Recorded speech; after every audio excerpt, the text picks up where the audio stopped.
통일이 필요하다 하는 사람들이 이렇게 많지가 않았어요. 우리 국민 절반 정도밖에 안 됐는데, 근데 우리 국민 절반 정도가 통일이 필요하다는 거 가지고 통일은 없는 거라고. 이게 필요하고 꼭 해야 된다는 생각이 있을 때라도 이게 힘든 건데, 근데 통일이 필요하다는 사람이 우리 국민의 한 절반 정도 되는 그 정도 가지고 통일은 없는 거라고. 그래서 제가 세월이 가면서 그게 변하지 않더라고요. 그래서 이러면 안 되겠다. 통일이 되면 실제로 이렇게 잘 된다는 걸 우리 국민들이 전부 알아야, 그래야 이제 통일에 대한 생각도 되고 힘도 합쳐져서 통일로 가겠다 싶은 생각에서, 통일이 되면은 과연 우리한테 얼마만큼의 이득이 되겠는가 하는 통일 이득에 대한 이 내용을 정리를 했습니다. 그걸 이제 2007년에 제가 정리를 해서 국회 예산결산특별위원회에 이제 진출을 하고, 그래서 이 내용을 보면은 많은 분들이 통일되면 이렇게 잘 되겠구나. 그러면 이때까지 생각했던 것처럼 통일 필요 없어 하던 거는 좀 잘못됐다, 이렇게 생각할 줄 알았는데, 어디 페이퍼 하나 들어가면 누가 그걸 쳐다봅니까? 그러고 나서 몇 년 지나가면서 안 되겠더라고. 이걸 책으로 해서 편해서 많은 사람들이 이 내용을 알아야, 그래야 이게 되겠다 싶어서 제가 리타이어하고서도 계속 풀타임으로 강의를 하다가, 경제학 강의를 계속해서 하다가 안 되겠다 싶어서, 경제학 박사야 뭐 많은 사람들이 있고 일어나는 사람들 많으니까, 그런 분들 많으니까 그분들이 해도 되는 거고, 이 통일 문제 이거는 사실 아무나 하루 이틀에 되는 게 아니거든요. 그래서 이건 내가 할 수밖에 없다 싶어서 강의를 전부 다 내려놓고, 그리고 이제 책을 쓰고, 그래서 이제 2012년에 통일은 대박이다 하는 책으로 이렇게 이름을 해서 놨습니다. 근데 그 내용은 우리가 이렇게 가는 이 큰 마스터 플랜이기 때문에, 통일 마스터 플랜이라고 하는 거하고 통일은 대박이다 하는 두 제목을 놓고 어떤 게 좋냐라고 했을 때, 역시 이 마스터 플랜 같은 거 해가지고 사람들이 안 쳐다보니까 좀 사람들이 마음에 와서 닿는 걸 해야 된다. 그래서 이제 내가 통일은 대박이다 했더니만 아닌 게 아니라 그것 때문에 대박이 됐습니다. 이게 그동안에는 통일이 필요하다는 사람이 우리 국민의 절반 정도였었는데, 그 다음에는 이제 뭐 통일되면 잘 되는 건 누가 몰라, 아주 이렇게 편하게 넘어가니까 이제 국민 정서가 우리가 기회만 되면 통일로 갈 수 있는 이 바탕이 마련이 된 겁니다. 그래서 이 제목뿐 아니고 이게 결과적으로 대박이 됐는데, 근데 저는 이렇게 되면서 박근혜 대통령이 이거를 이해를 하고, 우리 대통령, 그 많은 대통령 중에 처음 이걸 이해를 한 겁니다. 이 내용은 1990년대 초반에 제가 이거를 제안을 한 건데, 우리가 통일을 하려면, 안 하려면 모른다, 하려면은 북쪽에 있는 사람들을 둘로 나눠서 봐야 된다. 그 왕권을 가지고 있는 사람, 사실 저거는 김정은, 김일성 이런 사람들이 왕이니까 그 왕권을 가지고 있는 사람들하고 같이 붙어 사는 사람들하고 일반 대중하고는 다르니까, 이 둘을 분리해서 저쪽 주민들의 마음이 우리 쪽으로 와야, 그래야 같이 이제 잘 살 수 있는 쪽으로 간다, 이 생각을 하고 우리 이걸 분리해서 생각해야 된다는 게, 제가 지금부터 한 30년 가까이 전부터 R이론이라고 이름을 붙여서 했습니다. 근데 그때 당시에는 통일부, 그때 통일원이지, 통일원 출입 기자들이 신 교수의 R이론을 모르면은 통일원 기자가 아니라 이러면서 자기네끼리 얘기했다고 하는데, 근데 그거는 이제 아는 사람들끼리 그렇게 하면서 정부에서는 그걸 이해를 못하니까 그러고 그냥 지나갔는데, 어찌어찌 하다가 박근혜 대통령이 이 책을 봤다고요. 그래서 그 책을 보게 된 거가, 거기에 이제 대학 동창이 이제 민주평통 수석부의장을 했으니까 이제 평통 간부 회의에서 이제 이 얘기가 나온 거라고. 근데 그 평통 수석부의장 하는 친구가 현경대 의원 그 양반이 정치 활동을 하니까 그 전에서부터 경기도도 다니면서 이제 자기가 저한테 그러더라고. 전부 가가지고서 통일이 되면은 신교수의 그 구도대로 가서 이렇게 잘 되면은 전부 모두 군대 갈 필요가 없다. 그러니까 군대 가고 싶은 사람은 가지만 안 가도 된다. 이렇게 가서 얘기하니까 좋아하더라고. 이러면서 이제 저하고 다니고 그랬는데, 그러고 난 다음에 이제 얼마 후에 박근혜 대통령하고 이제 평통 간부들 회의에서 이 얘기를 한 모양이에요. 그러니까 박근혜 대통령이 이 제목을 들으니까는 금방 들어보다 대박 잘 되는구나 싶어가지고 그래서 이제 보기 시작한 것 같아요. 그래서 한 2, 3개월 동안 신문에 나는 박근혜 대통령의 동정을 보게 되면 바로 이 통일된 대박에 이 책에 나와 있는 구도대로 자꾸 가는 것 같더라고요. 이게 조금씩 편리대로 보이지만은 그게 큰 구도 속에서 나오거든요. 그래서 제가 그 다음에 이 대정판 나오는 데다가 뭐라고 썼냐면 박근혜 대통령이 통일의 문을 연다. 이렇게 해가지고 섭섹션을 이렇게 했어요. 이 어린애들도 잘한다 그러면 아주 잘하는 거거든. 그러니까 일단 들어간 거는 누가 봐주는 사람이 있다 그러면은 이게 신이 나서 하는 거거든.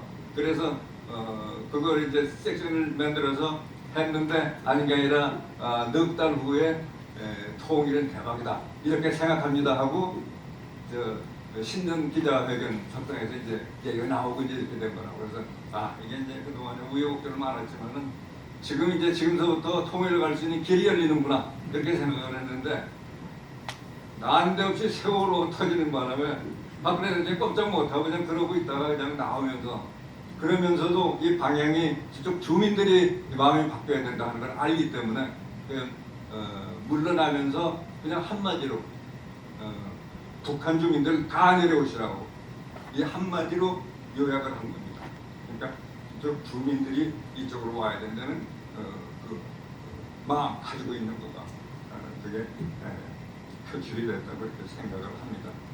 그런데 지금 이제 이 비용 문제를 보게 되면은 사실은 이거 비용이 있을 때 이게 비용은 사실은 제가 이 내용을 비용이라고 했지만 사실은 통일을 위한 자금입니다. 왜 그러냐면은 이게 모두가 다 북쪽의 경제를 일으키기 위한 데 들어가는 투자에 들어가는 돈이지 이게 무슨 비용이라 써버리고 마는 게 아니거든요. 근데 저는 이제 이걸 비용이라고 한 그 뜻이 뭐냐 하면은 아무리 그게 남는다고 하더라도 우선은 돈이 있어야 되니까 이런 비용이 있어야 된다 하는 뜻에서 이제 통일 비용이라고 했는데 오히려 그게 조금 제가 잘못됐던 것 같아요. 그러니까 비용이라고 그러면 다 써서 없어지는 걸 이렇게 생각하는데 이건 써서 없어지는 게 사실 국부로 남는 건데 그래서 그 다음에는 제가 통일 비용이라는 말하고 통일 자금이라는 얘기를 이제 같이 쓰고 있는데 그런 뜻에서 이 통일 비용, 통일 자금은 얼마나 필요한 거냐 제가 이제 추산을 해봤더니 매년 우리 GDP의 우리 소득의 7% 정도 그런 10년 동안 하면 되겠더라고요. 그래서 그러면 그만큼 필요하다 그러면 어떻게 이걸 조달하느냐 하는 거가 이제 중요한 거죠. 그래서 여기 이제 보시는 것처럼 10년 동안 매년 7%씩 이 조달이 된다. 이걸 다 세금으로 해서 번다고 하면은 일이 안 되는 겁니다. 지금 뭐 조금 살만하다고 그래가지고 그래서 얼마큼씩 이렇게 뭉쳐 띄어서 이게 도와주고 이게 될 수가 없는 거거든요. 그래서 이거는 우리가 할 수 있는 그 틀을 가지고 해야 되기 때문에 우리 전체 소득의 7%가 필요하다고 하면은 그 중에서 이제 제가 제일 크게 생각하는 거가 통일이 된 다음에는 지금처럼 저렇게 엄청난 군비를 쏟아질 필요가 없는 거거든. 일본은 지금 2차 대전 후에 자기네들 총소득의 한 1% 정도씩으로 해서 그리고 큰 그 안보 관계는 미국한테 맡기고 그러고 이제 살아온 거라고. 그래서 이제 제가 생각하는 거는 우리는 통일 후에 10년 동안만 우선 그 다음은 또 그 다음이고 그 기간만이라도 우리가 우리 소득의 1% 정도로 나라 안보를 지탱을 하고 그리고 나머지 2% 정도는 우리가 이 통일을 마무리 짓는데 쓰면 좋겠다 해서 이제 7%에 2%가 나오는 거고 그리고 지금 우리는 특수한 경우로 이렇게 되어서 이제 국제 금융 시장에서 장기 저리 처반도 어느 정도 이제 조달할 수 있으니까 그걸 한 1% 정도. 이것도 역시 금융 전문가들하고 외교력이 필요한 거지. 지금처럼 외교 수준이 잘해가지고서는 저것도 안 되는 겁니다. 그런데 모든 거가 이제 잘 되는 거를 전제를 했을 때 그래서 이제 한 1% 정도 해결이 되고 그리고 나서는 이제 한 4% 정도가 모자라는데 이 4% 중에 저는 맨 처음에 통일 국채 반, 통일 세금 반 이렇게 하면 어떨까 생각을 했는데 가만 그 다음에 생각하니까 그게 아니더라고요.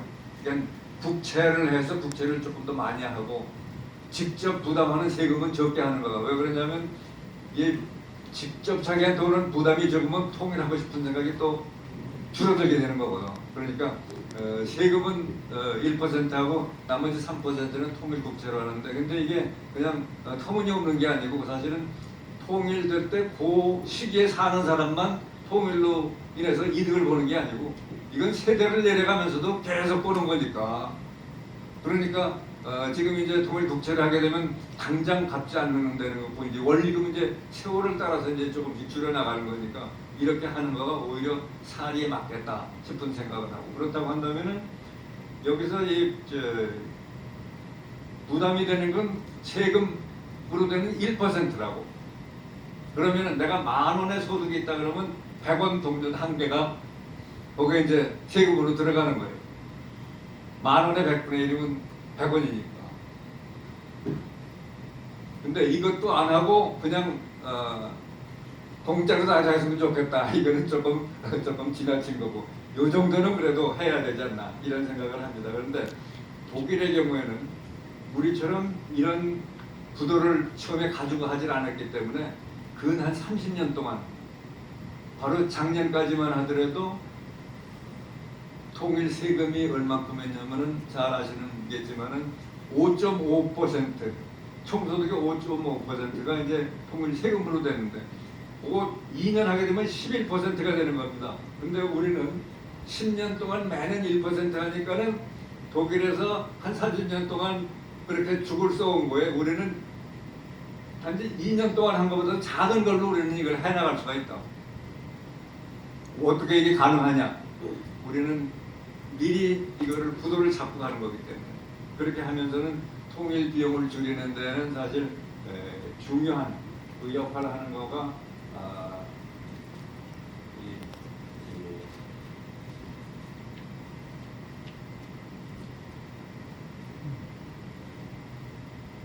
그러니까 이걸 조달해 가는 데 있어서 그냥 어디서 돈을 꺼내오는 게 아니고 북쪽에 그 산업을 일으키는 데는 모든 실물 자본을 모두 남한에서 생산해서 공급해서 보낸다는 바이코리안 정책, 이거를 갖다가 붙이면은 이러면 이제 이게 가능하게 되는 거라고. 그래서 그 바이코리안 정책하고 또 경제라는 건 이 추세 성장이라는 게 있으니까 그에 따라서 증가되는 거 하고, 또 이제 군 병력을 그렇게 많이 계속해서 5, 60만 이렇게 할 필요가 없으니까 거기서 주로 나오는 그 인력을 산업 전선에 나가든지 아니면은 공부를 더해서 나중에 생산력을 더 키우든지 하는 방법으로 해서 그렇게 해서 이득되는 거. 우선 이거 세 가지만 하더라도, 그것만 하더라도 매년 11%의 경제 성장이 오더라고요. 그러니까 근데 사실 그거에 더해서 저는 다른 거는 일단 다 빼놓고 하더라도 그런 겁니다. 그러니까 보통 통일이 되면 사람들 얘기하는 거가 북쪽에 엄청난 지하자원이 있으니까, 그러니까 얘기하지만 사실은 엄청난 지하자원이 있으면 잘 되면 북한 사람들 왜 굶어요? 왜 굶어 죽어? 그거를 사용하고 활용할 수 있는 사회 간접 자원 시설이 돼 있어야 이제 그게 필요한 건데, 지금 그게 안 돼 있으니까 우리가 제대로 이걸 해나가면서는 나중에 그것도 큰 도움이 되는 거죠. 그건 이제 그 이후 얘기인 거고. 그리고 또 예를 들어서 우리가 남북이 이렇게 하나가 돼가지고 우리 힘이 저쪽 만주를 거쳐서 저쪽 유라시아 대륙을 쭉 나갈 수 있다고 한다면은 이 물류 비용이 또 엄청나게 줄어든다고. 그러면 거기서부터 오는 이득으로 경쟁력이 생기니까 수출이 더 늘어나고, 수출이 더 늘어나게 되면 국내에서도 생산이 더 늘어나는 거고, 생산이 늘어나게 되면 또 사람들 소득이 그만큼 올라가는 거고, 소득이 그만큼 올라가게 되면 또 소비가 그에 따라 나오는 거고, 소비가 그만큼 되면은 거기에 따라 생산이 또 올라가는 거고, 이런 식으로 선순환으로 가는 거. 이런 거 다 빼놓고서도 이제 이렇게 되는 거라고. 그러니까 지금 이 거시경제학을 이렇게 논하고 그럴 때는 뭐를 구체적으로 몇 %까지 이게 중요한 게 아니고 이 방향, 전체적인 구도가 어떻게 가는가, 이게 중요한 겁니다. 그래서 지금 우리는 기본 골격만 하더라도 그렇게 되고, 당연히 나올 이득까지 하게 되면 그거보다 이제 더 많이 나오는 건데, 근데 하다가 보면 이제 경제력이 들쑥날 수도 있고 그러니까 그런 거다 외우면서도 우리는 이 엄청난 경제 번영을 이루어갈 수 있는데, 그게 결국은 어떻게 되냐면은 통일 10년 후에는 자그마치 세계에서 우리가 미국 다음으로 가는, 여기 표에서 보시는 것처럼 통일되고 난 다음에, 저는 이제 이 자료를 2015년 자료를 가지고 이제 추산한 건데, 뭐 2, 3년이 더 지나고 3, 4년이 더 지나가더라도 이 전체적인 흐름은 그 비율은 이제 거의 비슷하게 갑니다. 그렇기 때문에 지금 이거는 2015년 그 돌별 가격으로 해서 이제 봤을 때, 그때는 한 26,000달러가 이제 우리 국민소득이 됐었는데, 몇 년 지나고 난 다음에 한 32,000달러 정도 우리 국민소득이 됐을 때, 그때 통일이 되면 어떻게 되겠는가 하는 걸 이제 앞을 내다보면서 이제 해본 거라고. 그랬을 때 남북한은 합해서 통일 10년 후에는 소득이 여기 보시는 것처럼 6만 달러를 개인 소득이 넘어갑니다. 그리고 다른 나라들은 그냥 추세 성장으로 해서 더 많이 이 소득이 더 올라간 것만 해서 봤을 때 전부 여기서 보시는 것처럼 4만 달러, 5만 달러 돼 있는데 우린 6만 달러를 가게 되는 거라. 그러면은 미국은 그때 갔을 때 이제 7만 달러를 넘어가고 있는 거니까, 그렇게 되면은 뭐 우리가 G7에 뭐 들어가고 뭐 이러는 부차게 뭐 잘려가고 이런 정도가 아니고, 세계에서 당당하게 미국 바로 다음으로 두 번째 가는 나라로 우리가 뻘떡 이겨쓰는 거야. 이게 그냥 허황된 얘기가 아니고, 이 우리 구도 속에서 보게 되면은 통일 자금을 이렇게 조달을 하고, 그리고 바이포렌 정책을 열심히 해가지고 모든 걸 남한에서 전부 생산해서 가져가는 거로 하게 되면, 남한의 일자리는 뭐 실업이 무슨 걱정이 아니고 사람이 모자라서 생산활동이 엄청나게 늘어나니까, 그래서 사람이 모자라는 이런 쪽으로 가는 그런 구도 속에서 우리 경제는 이렇게 발전할 수 있고, 이것 역시 큰 거시 경제의 틀이기 때문에 여기서 뭐 몇 달러 더 많고 죽고 이게 문제가 아니고 전체적인 방향이 이렇다. 그러니까 어느 나라보다도 우리가 앞으로 갈 수 있다. 이게 뭐 몇 달러 앞으로 가는 건 사실은 그거는 둘째 셋째 문제 거고, 우리가 이만큼 세계에서 바로 두 번째 가는 나라가 될 수 있다 라고 하는 이 구도, 이거가 대단히 우리에게는 중요한 이런 거가 됩니다. 그러면 이게 그냥 세월만 가고 통일만 되면 그냥 되는 거냐면 그거 아니라고요. 그게 바로